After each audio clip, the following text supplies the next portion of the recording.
जय हिंद दोस्तों। आप सभी का एम के शाह क्लासेस में स्वागत है। आज एक घटना चक्र इंडियन पॉलिटी का 12वां लेक्चर है। इसमें हम लोग देखेंगे उच्च न्यायालय से रिलेटेड वन लाइनर, केंद्र राज्य संबंध और आपात उपबंध।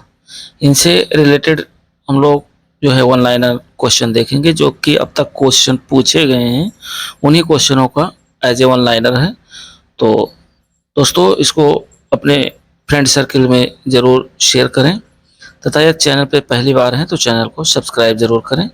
और क्वेश्चन बहुत इंपॉर्टेंट है, सारे क्वेश्चन पूछे गए हैं और जो पूछे गए क्वेश्चन हैं उन्हीं का एज ए वन लाइनर है। इससे पहले 11 लेक्चर आए हैं, उनकी प्ले लिस्ट अलग से बनी हुई है, तो जो लोग पिछले लेक्चर ना देखे हों प्ले लिस्ट के माध्यम से आप चाहें तो देख सकते हैं। देर न करते हुए वीडियो को शुरू करते हैं। और पहला जो क्वेश्चन है वो हमारा ये कह रहा है कि उच्च न्यायालय के न्यायाधीशों को वेतन और भत्ते जो दिए जाते हैं वो किसके तहत दिए जाते हैं। तो उच्च न्यायालय के न्यायाधीशों को जो वेतन और भत्ते दिए जाते हैं वो राज्य की समेकित निधि यानी राज्य की संचित निधि के माध्यम से दिए जाते हैं। नेक्स्ट क्वेश्चन कह रहा है कि उच्च न्यायालय के न्यायमूर्ति की जो सेवानिवृत्ति की आयु है वो कितने वर्ष है। तो उच्च न्यायालय के जो न्यायमूर्ति की सेवानिवृत्ति की जो आयु है वो है 62 वर्ष। अगला क्वेश्चन कह रहा है कि सही कथन जो कि ऑलरेडी सही है उनको एक जगह समाहित किया गया है। और पहला पॉइंट कह रहा है कि पंजाब, हरियाणा और केंद्र शासित प्रदेश चंडीगढ़ का ही एक सामूहिक उच्च न्यायालय है। अर्थात पंजाब का, हरियाणा का और केंद्र शासित प्रदेश चंडीगढ़ का एक ही सामूहिक उच्च न्यायालय है, यानी एक ही उच्च न्यायालय जिसमें ये पंजाब, हरियाणा और केंद्र शासित प्रदेश चंडीगढ़ समाहित है। सही है। दूसरा कह रहा है कि राष्ट्रीय राजधानी क्षेत्र दिल्ली, दिल्ली का स्वयं का उच्च न्यायालय है। जो राष्ट्रीय राजधानी क्षेत्र दिल्ली है इसका स्वयं का उच्च न्यायालय है। नेक्स्ट क्वेश्चन कह रहा है कि भारत में उच्च न्यायालयों की जो संख्या है वो कितनी है। तो 24 है। भारत में उच्च न्यायालयों की जो संख्या है वो 24 है। नेक्स्ट क्वेश्चन कह रहा है कि जब किसी उच्च न्यायालय का मुख्य न्यायाधीश प्रशासनिक हैसियत से काम करता है तो वह अधीन होता है, किसके अधीन होता है। तो उच्च न्यायालय के अन्य न्यायाधीशों में से किसी भी रिट अधिकारिकता के अधीन होता है। नेक्स्ट क्वेश्चन कह रहा है कि उच्च न्यायालय की परमादेश जारी करने की जो शक्ति है, शक्ति के अंतर्गत आते हैं। तो उच्च न्यायालय के परमादेश जारी करने की शक्ति के अंतर्गत आते हैं संवैधानिक अधिकार और सांविधिक अधिकार तथा मौलिक अधिकार। यानी संवैधानिक अधिकार, सांविधिक अधिकार और मौलिक अधिकार ये उच्च न्यायालय के परमादेश जारी करने की शक्ति के अंतर्गत आते हैं। नेक्स्ट क्वेश्चन कह रहा है कि ये फैसला दिया गया कि एक ही बार में 3 बार तलाक कहने से तलाक होना गैर कानूनी है। ये कहा गया था इलाहाबाद उच्च न्यायालय में कि एक ही बार में ये 3 बार तलाक कहने से तलाक होना जो है ये गैर कानूनी बताया गया है। नेक्स्ट क्वेश्चन कह रहा है कि अंडमान निकोबार द्वीप पर इस उच्च न्यायालय का क्षेत्राधिकार है। तो अंडमान निकोबार द्वीप समूह पर कलकत्ता उच्च न्यायालय का क्षेत्राधिकार है। नेक्स्ट क्वेश्चन कह रहा है कि एक से अधिक राज्य या केंद्र शासित प्रदेश के लिए है। तो एक से अधिक राज्य या केंद्र शासित प्रदेश के लिए जो है वो है बम्बई उच्च न्यायालय। नेक्स्ट क्वेश्चन कह रहा है कि मार्च 2013 में उच्च न्यायालय स्थापित किए गए थे। तो मार्च 2013 में जो उच्च न्यायालय स्थापित किए गए थे वो मेघालय, त्रिपुरा और मणिपुर में स्थापित किए गए थे। नेक्स्ट क्वेश्चन कह रहा है कि उच्च न्यायालयों की अधिकारिकता में एक से अधिक राज्य हैं, संघ राज्य क्षेत्र शामिल नहीं है। तो इसमें नोट कह रहा है कि संघ राज्य क्षेत्रों को छोड़ दिया जाए तो 4 ऐसे उच्च न्यायालय हैं जिनके अधिकारिकता क्षेत्र में एक से अधिक राज्य हैं, यानी 4 ऐसे उच्च न्यायालय हैं। और वो कौन कौन है। पहला है गुवाहाटी उच्च न्यायालय, इसके जो है अधिकारिकता क्षेत्र में आता है अरुणाचल प्रदेश, असम, नागालैंड, मिजोरम। दूसरा है बम्बई उच्च न्यायालय, इसमें महाराष्ट्र और गोवा आता है। तीसरा है पंजाब एवं हरियाणा, जो कि पंजाब और हरियाणा ये दोनों राज्य पंजाब हरियाणा उच्च न्यायालय के अंतर्गत आते हैं। चौथा है तेलंगाना एवं आंध्र प्रदेश उच्च न्यायालय, ये आंध्र प्रदेश और तेलंगाना राज्य को समेकित करता है। और नेक्स्ट क्वेश्चन कह रहा है कि उच्च न्यायालय और उच्चतम न्यायालय दोनों की अधिकारिकता में जो आते हैं वो है मूल अधिकारों का संरक्षण। मूल अधिकारों का जो संरक्षण है ये उच्च न्यायालय में भी और उच्चतम न्यायालय में भी, यानी दोनों की अधिकारिकता में आते हैं। नेक्स्ट क्वेश्चन कह रहा है कि एक ऐसी याचिका जो न्यायपालिका द्वारा जारी की जाती है तथा जिसमें कार्यपालिका से कहा जाता है कि वो ऐसा कार्य करे जो उसे प्रदत्त शक्तियों के अंतर्गत करना चाहिए था, उस रिट या याचिका को क्या कहा जाता है? तो उस रिट याचिका को कहा जाता है जो है मैंडमस। नेक्स्ट क्वेश्चन कह रहा है कि सारे क्वेश्चन दोस्तों पूछे गए क्वेश्चन हैं और रिपीटेड क्वेश्चन है, बहुत ही इंपॉर्टेंट जो है ये क्वेश्चन है आपके। कम समय में अधिक से अधिक क्वेश्चन आपके हो सकते हैं।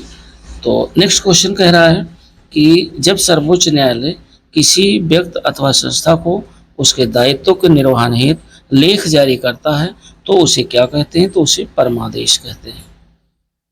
अगला क्वेश्चन कह रहा है कि राज्य के उच्च न्यायालय का जो मुख्य क्षेत्राधिकार है वो नहीं है, तो परमादेश संबंधी जो क्षेत्राधिकार है वो राज्य के उच्च न्यायालय का मुख्य क्षेत्राधिकार नहीं है। नेक्स्ट क्वेश्चन कह रहा है कि रिट न्यायालय में कार्रवाई लंबित होने की दशा में लागू की जाती है, तो रिट न्यायालय में जब कार्रवाई लंबित होने की दशा में लागू की जाती है, क्या लागू की जाती है? प्रतिषेध अर्थात प्रोहिबिशन। नेक्स्ट क्वेश्चन कह रहा है कि बाबरी मस्जिद राम जन्मभूमि का विवाद जो इलाहाबाद उच्च न्यायालय लखनऊ न्यायपीठ के समक्ष है का जो प्रकार है वह सत्ताधिकार मुकदमा था। और सही कथन कुछ दिए गए हैं जो कि इस प्रकार हैं कि भारत में उच्च न्यायालय के न्यायाधीशों को हटाने के लिए रीत उच्च न्यायालय के न्यायाधीशों को हटाने की रीत के समान है। अगला क्वेश्चन कह रहा है कि उच्च न्यायालय का न्यायाधीश अपना त्यागपत्र संबोधित करता है, यानी उच्च न्यायालय का जो न्यायाधीश है वो अपना त्यागपत्र किसको संबोधित करके करता है? तो राष्ट्रपति को संबोधित करके देता है, उच्च न्यायालय का जो न्यायाधीश होता है। नेक्स्ट जो है क्वेश्चन कह रहा है कि 2011 में राज्यसभा में महाभियोग का प्रस्ताव पास किया गया, किंतु अपने बचाव के लिए उसने लोकसभा द्वारा उसी प्रस्ताव के पास होने की पूर्व त्यागपत्र दिया, तो ये दिया था न्यायमूर्ति सौमित्र सेन के खिलाफ। अगला क्वेश्चन कह रहा है कि भारत में चलित न्यायालय यानी मोबाइल कोर्ट किसका मानस पुत्र है? तो भारत में चलित न्यायालय जो मानस पुत्र है वो डॉक्टर APJ अब्दुल कलाम का है, मोबाइल कोर्ट। नेक्स्ट क्वेश्चन कह रहा है कि प्रिवेंटिव डिटेंशन के अंतर्गत एक व्यक्ति को बिना मुकदमा चलाए बंदी बनाकर रखा जा सकता है, तो ये 3 महीने तक बिना मुकदमा चलाए बंदी रखा जा सकता है। नेक्स्ट क्वेश्चन कह रहा है कि विधि आयोग के अध्यक्ष ने अपनी रिपोर्ट के समर्थन किया है कि प्रत्येक उच्च न्यायालय के 1/3 न्यायाधीश दूसरे राज्य से होने चाहिए। ये न्यायाधीश HR खन्ना जो कि विधि आयोग के अध्यक्ष ने अपनी रिपोर्ट में समर्थन किया है कि प्रत्येक उच्च न्यायालय के जो 1/3 न्यायाधीश हैं वो दूसरे राज्य से होने चाहिए, तो ये थे न्यायाधीश HR खन्ना। नेक्स्ट क्वेश्चन कह रहा है कि ग्राम न्यायालय अधिनियम के संदर्भ में सही है, क्या सही है? ग्राम न्यायालय अधिनियम के संदर्भ में सही है कि यह अधिनियम स्थानीय सामाजिक सक्रियतावादियों को मध्यस्थ सुलहकर्ता के रूप में स्वीकार करता है। तो ये दोस्तों रहा जो है। अब उसके बाद हम लोग देखते हैं केंद्र राज्य संबंध से रिलेटेड जो कि अब तक के क्वेश्चन पूछे गए हैं उन क्वेश्चनों को कवर करते हैं। इसमें देखिए पहला क्वेश्चन कह रहा है कि भारत में केंद्र राज्य जो संबंध प्रभावित होते हैं वो किसके तहत होते हैं? एक तो संविधान के प्रावधानों से, दूसरा है नियोजन प्रक्रिया से, तीसरा है राजनीतिक हितों के अंतर्विरोध से और चौथा है हुक्म चलाने की इच्छा प्रबलता से। अगला क्वेश्चन इसमें कह रहा है कि केंद्र सरकार तथा राज्यों के मध्य जो आर्थिक संबंधों की विवेचना की गई है वो किस अनुच्छेद के तहत की गई है? तो केंद्र सरकार तथा राज्यों के मध्य जो आर्थिक संबंधों की विवेचना की गई है वो अनुच्छेद 268 से 281 के अंतर्गत की गई है। नेक्स्ट क्वेश्चन कह रहा है कि भारत में केंद्र राज्य संबंध ये निर्भर करते हैं, तो ये निर्भर करते हैं एक तो संवैधानिक प्रावधानों पर, दूसरा है परंपराओं तथा व्यवहारों पर और तीसरा है न्यायिक व्याख्याओं पर, चौथा है बातचीत के लिए जो है यंत्र विन्यास पर। अगला क्वेश्चन कह रहा है कि एक संघीय राज्य व्यवस्था में शामिल है, तो एक संघीय राज्य व्यवस्था में क्या क्या शामिल है, तो इसमें शामिल है संघ और राज्यों के बीच संबंध, दूसरा है राज्यों के मध्य संबंध, तीसरा है समन्वय के लिए यंत्र और चौथा है विवादों को सुलझाने के लिए तंत्र। नेक्स्ट क्वेश्चन कह रहा है कि केंद्र और राज्यों के मध्य शक्तियों के वितरण के लिए भारत का संविधान 3 सूचियों को प्रस्तुत करता है और शक्तियों के वितरण को जो विनियमित करते हैं वो है अनुच्छेद 245 तथा 246। नेक्स्ट क्वेश्चन हम लोग देखते हैं और अगला क्वेश्चन कह रहा है कि भारतीय संविधान का जो अनुच्छेद 249 है वह संबंधित है। तो भारतीय संविधान का अनुच्छेद 249 किससे संबंधित है? यह संबंधित है राज्य सूची के विषय के संबंध में संसद की विधायी शक्तियों से संबंधित है। अगला क्वेश्चन कह रहा है कि अनुच्छेद 249 के खंड फर्स्ट के अंतर्गत पारित प्रस्ताव परिवृत्त नहीं रहेगा, यानी 1 वर्ष से अधिक समय के लिए परिवृत्त नहीं रहेगा। नेक्स्ट क्वेश्चन कह रहा है कि वह विषय जिन पर केंद्र व राज्य सरकारें दोनों कानून बना सकती हैं वह जो है क्या है? तो ये है दोस्तों समवर्ती सूची। समवर्ती सूची पर केंद्र भी कानून बना सकता है और राज्य सरकार भी कानून बना सकती है, किंतु यदि दोनों में विवाद हो जाता है तो केंद्र का कानून मान्य होगा।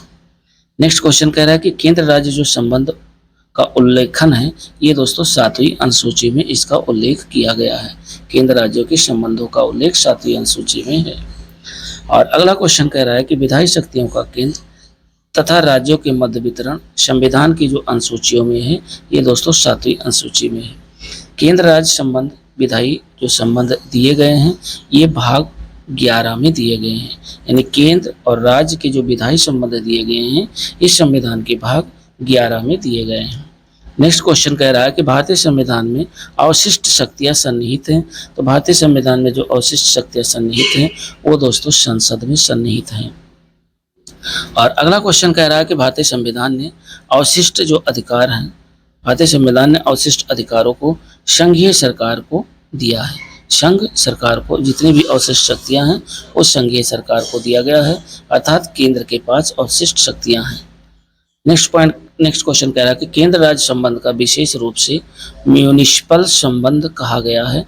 ये कहा गया वित्तीय मामलों में राज्य पर केंद्र के नियंत्रण के जो है प्रसंग में। नेक्स्ट क्वेश्चन कह रहा है कि संघ का ये कर्तव्य होगा कि वो बाह्य आक्रमण तथा आंतरिक गड़बड़ी से प्रत्येक राज्य की रक्षा करे और ऐसा प्रावधान भारतीय संविधान में अनुच्छेद 355 में बताया गया है। नेक्स्ट क्वेश्चन कह रहा है कि भारत में राज्यों के बीच सहयोग और समन्वय प्राप्त करने के लिए संविधानेतर और विधितर संस्था या संस्थाएं हैं। तो ये है राष्ट्रीय विकास परिषद या राज्यपाल सम्मेलन। अगला क्वेश्चन कह रहा है कि झारखंड क्षेत्र स्वायत्त परिषद का जो गठन हुआ है ये गठन हुआ है 8 अगस्त 1995 को। झारखंड क्षेत्र का जो स्वायत्त परिषद का गठन हुआ ये 8 अगस्त 1995 को हुआ। और अगला क्वेश्चन हम लोग देखते हैं। अगला क्वेश्चन कह रहा है कि भारतीय संविधान अंतर्राज्य परिषद के संबंध में जो प्रावधान करता है वह करता है अनुच्छेद 263 के अनुसार। अगला क्वेश्चन कह रहा है कि अंतर्राष्ट्रीय परिषदों का जो निर्माण स्रोत है वो क्या है? तो अंतर्राज्यीय परिषदों का निर्माण का जो स्रोत है वो है संवैधानिक है। और नेक्स्ट क्वेश्चन कह रहा है कि सही सुमेलन दिया गया है।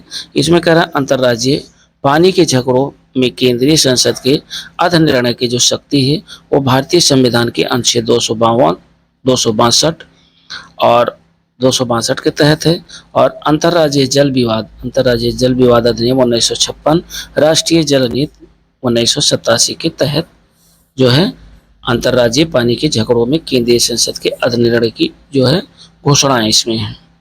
नेक्स्ट क्वेश्चन कह रहा है कि क्षेत्रीय परिषदों का जो सृजन हुआ है ये कहाँ हुआ है? तो क्षेत्रीय परिषदों का जो सृजन हुआ है वो संसदीय कानून के द्वारा हुआ है। अगला क्वेश्चन हम लोग देखते हैं। अगला क्वेश्चन कह रहा है कि कथन और कारण पर आधारित है। कथन ये कह रहा है कि केंद्र राज्य संबंधों पर पुनर्विचार की मांगे बढ़ती रही हैं, और तो ये तो सही है। दूसरा कारण आर कह रहा है कि राज्यों के पास विकास कार्यों के लिए पर्याप्त संसाधन नहीं है। तो ए आर दोनों सही है, पर आर ए की सही व्याख्या भी कर रहा है, अर्थात कथन भी सही है और कारण भी सही है। नेक्स्ट क्वेश्चन कह रहा है कि वित्त के प्राधिकार के बिना ना तो कोई कर लगाया जा सकता है और ना ही एकत्रित किया जा सकता है। तो ये अनुच्छेद 265 में कहा गया है।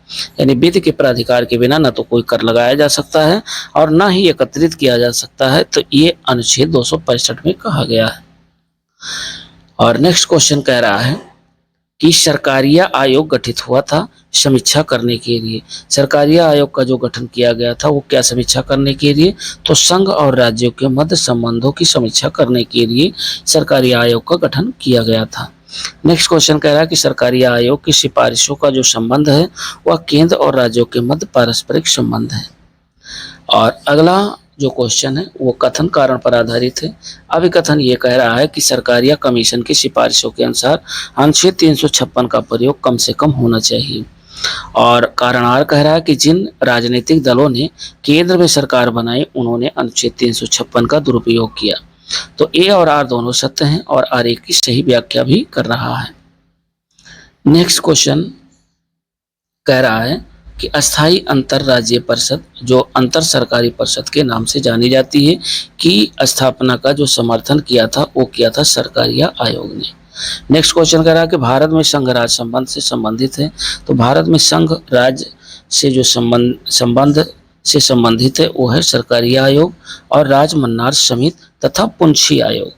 ये तीनों जो आयोग हैं यह भारत में संघ और राज्य से संबंधित हैं। और नेक्स्ट क्वेश्चन हम लोग देखते हैं।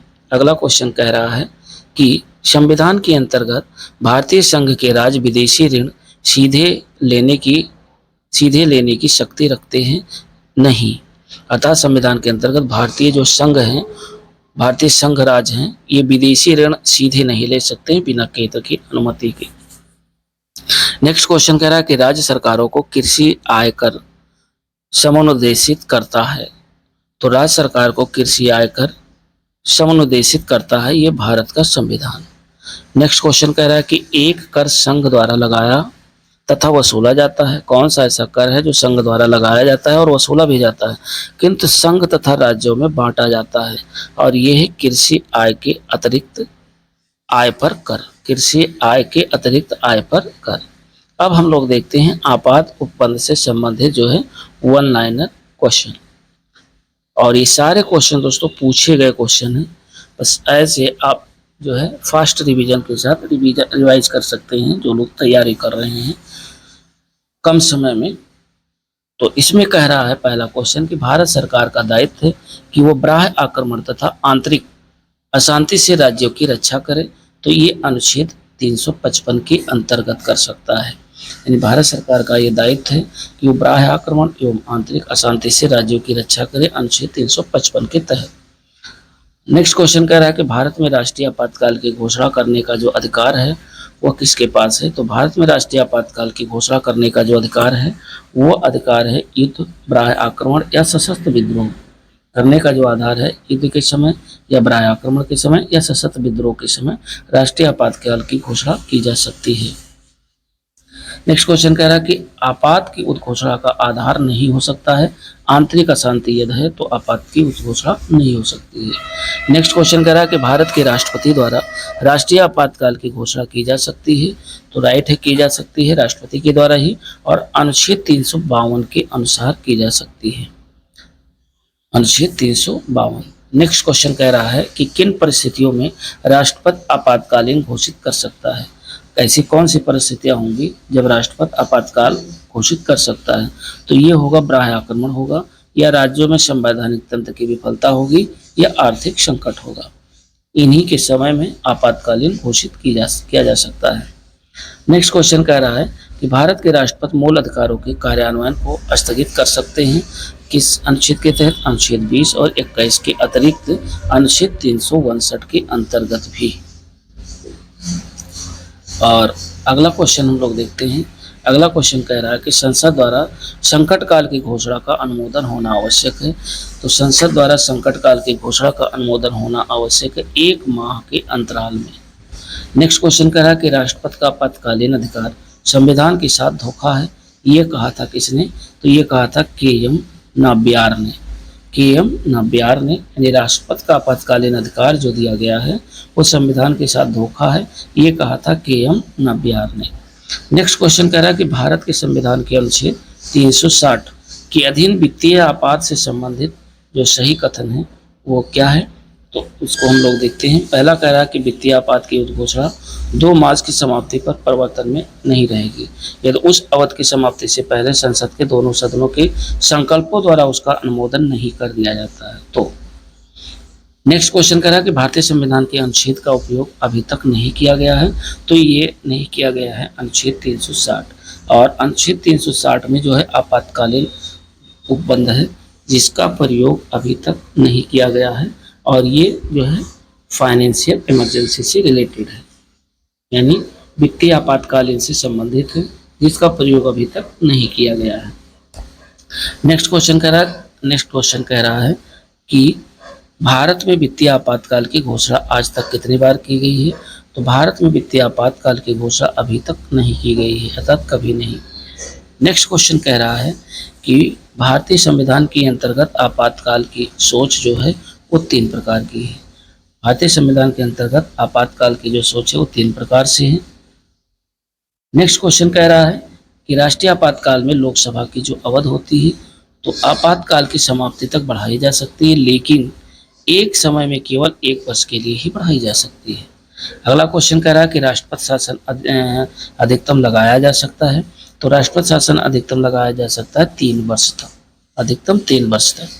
नेक्स्ट क्वेश्चन कह रहा है कि आपातकाल में किसी राज्य विधानसभा की अवधि बढ़ाई जा सकती है, तो आपातकाल में किसी राज्य विधानसभा की जो अवधि है वो बढ़ाई जा सकती है, संसद के द्वारा बढ़ाई जा सकती है।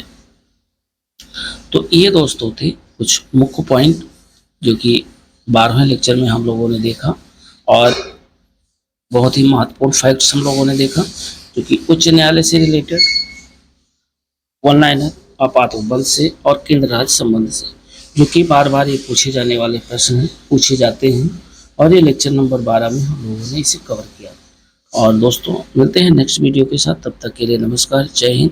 जो लोग पिछले 11 लेक्चर ना देखे हों तो घटना चक्र इंडियन पॉलिटी के अंतर्गत जो है प्लेलिस्ट बनी हुई है, और उसमें आपको सारे लेक्चर टॉपिक वाइज टॉपिक मिल जाएंगे। साथ ही साथ जिन लोगों ने एनसीईआरटी सार संग्रह वन लाइनर ना देखा हो तो वो चैनल पे जाकर प्लेलिस्ट के माध्यम से पूरी बुक कंप्लीट है, देख सकते हैं। और घटना चक्र जो आपका ऑब्जेक्टिव क्वेश्चन है, चाहे वो भारत का भूगोल हो, विश्व का भूगोल हो, या आधुनिक भारत का इतिहास, मध्यकालीन भारत का इतिहास या प्राचीन भारत का इतिहास, उसमें हमने सारे ऑब्जेक्टिव क्वेश्चन की सबकी अलग अलग प्लेलिस्ट बनी हुई है और हमने दिया है, तो चाहे तो आप वहाँ ऑब्जेक्टिव क्वेश्चन भी देख सकते हैं। धन्यवाद, मिलते हैं नेक्स्ट वीडियो के साथ।